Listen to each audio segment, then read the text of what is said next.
Olá pessoal, sejam bem-vindos aí ao nosso site da Didática Ativa. Hoje a gente vai falar sobre uma empresa famosa aí, pelo menos deve estar no pé de muitas pessoas, que é a Alpargatas. Alpargatas que produz as famosas sandálias havaianas.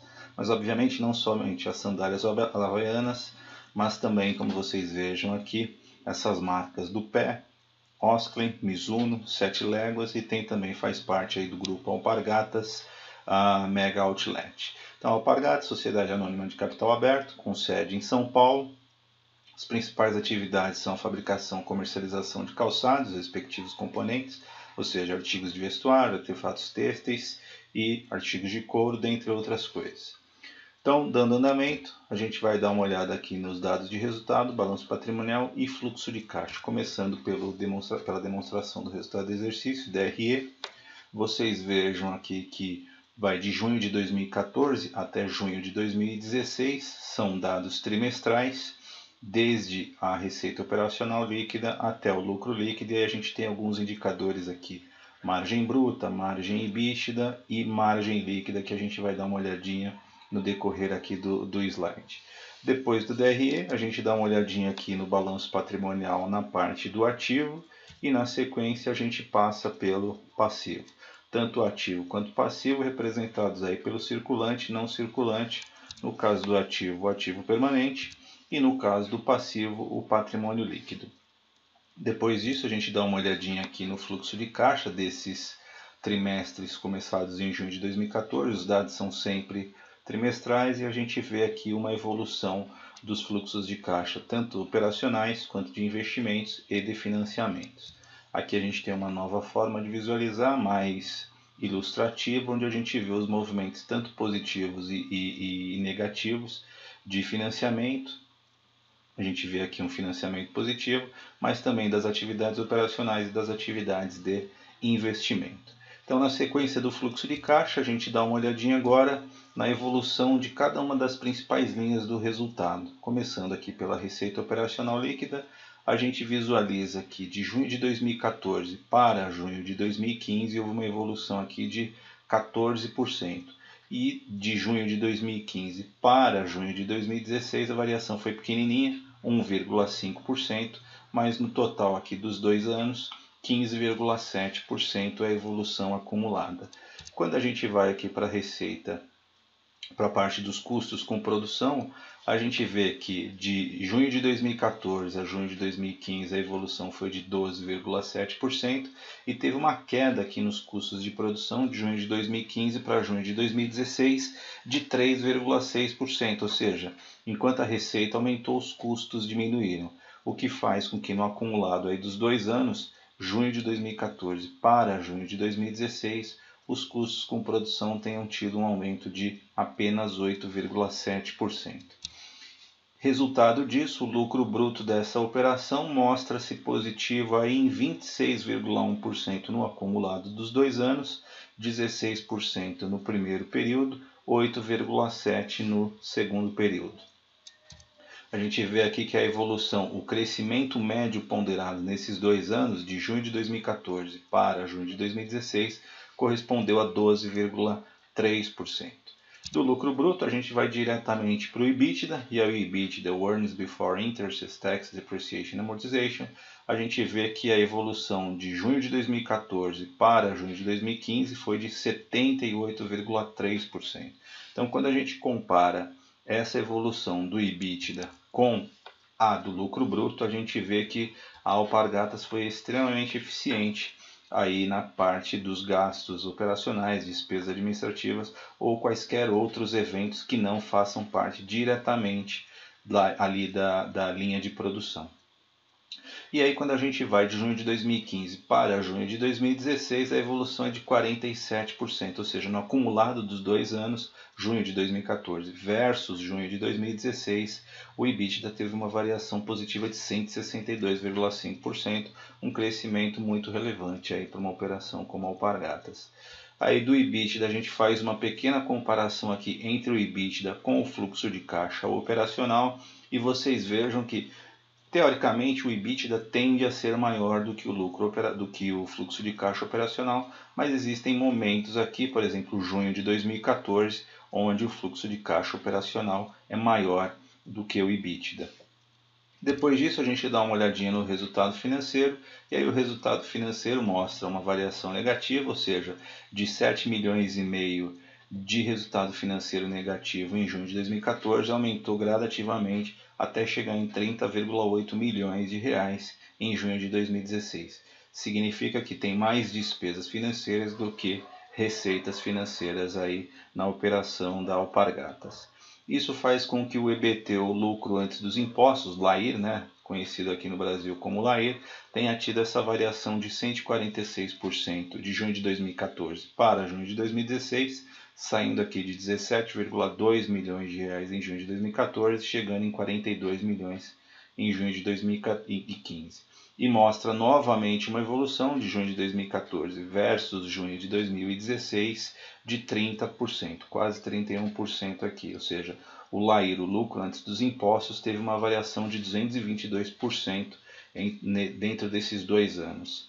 Depois do LAIR, a gente mostra o lucro líquido, e aí o lucro líquido a gente vê que ela sempre manteve aqui lucro, nunca teve prejuízo nesses 9 trimestres que a gente está apurando aqui, e a gente vê que existe uma escadinha, ou seja, junho de 2014 é o menor lucro quando a gente olha aqui para 2014, e o pico é em março de 2015, 99 milhões. Da mesma forma que vocês vejam que março de 2016 foi o pico aqui do lucro da Alpargatas e ele caiu para 60,2 milhões. Mas quando a gente está falando de comparação de resultado, o ideal é sempre olhar para os trimestres. Então a gente compara junho de 2014 com junho de 2015 e junho de 2015 com junho de 2016. Aqui a variação da operação ao longo do tempo é só para a gente ver como que funciona a sazonalização da operação da Alpargatas.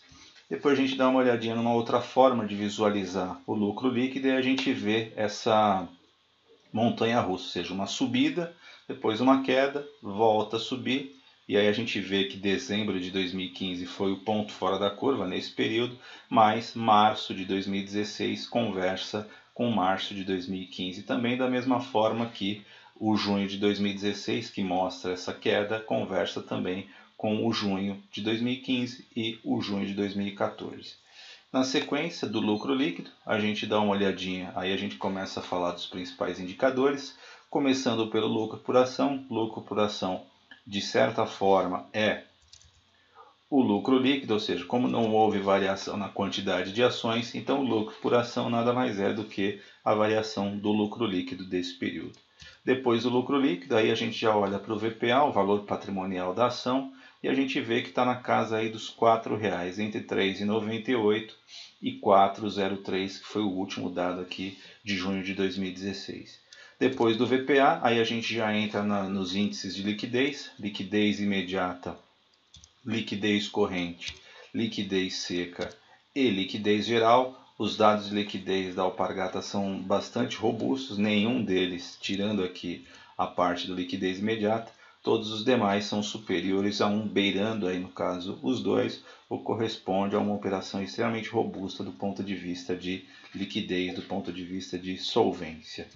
Depois dos índices de liquidez, aí aqui a gente mostra todos eles reunidos, né? A gente vai para o giro dos ativos e novamente o giro dos ativos, que representa aqui o quanto de receita é gerada pelo total dos ativos, a gente vê que está na casa de 1, o menor índice que teve aqui foi em março de 2015, mas está entre 1,05, 1 e 1,07.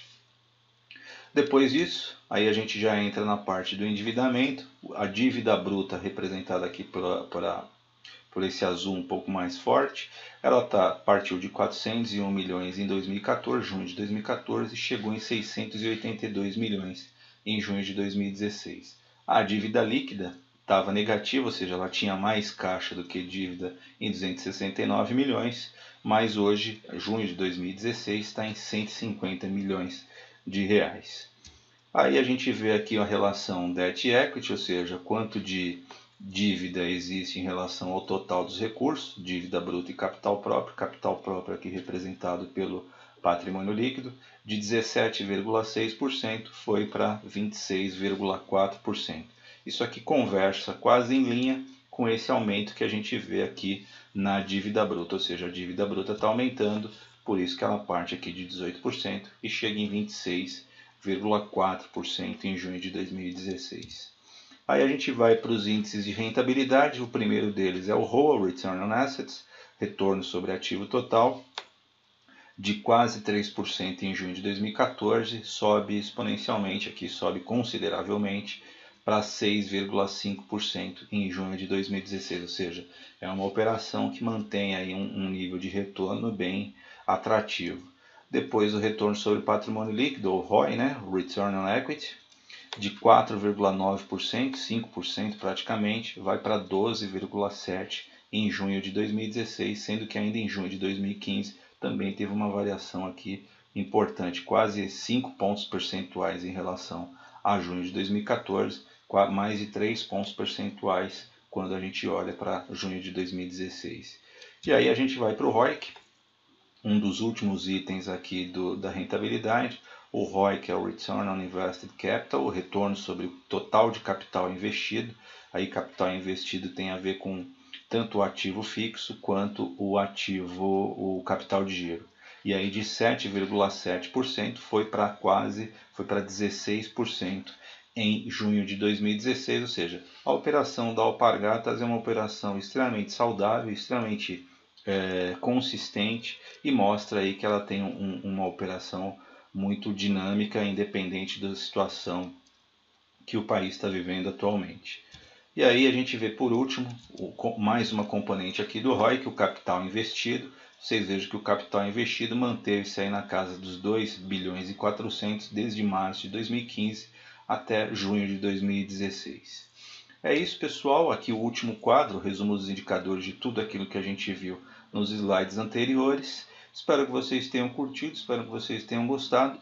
A gente se vê no próximo vídeo. Até mais.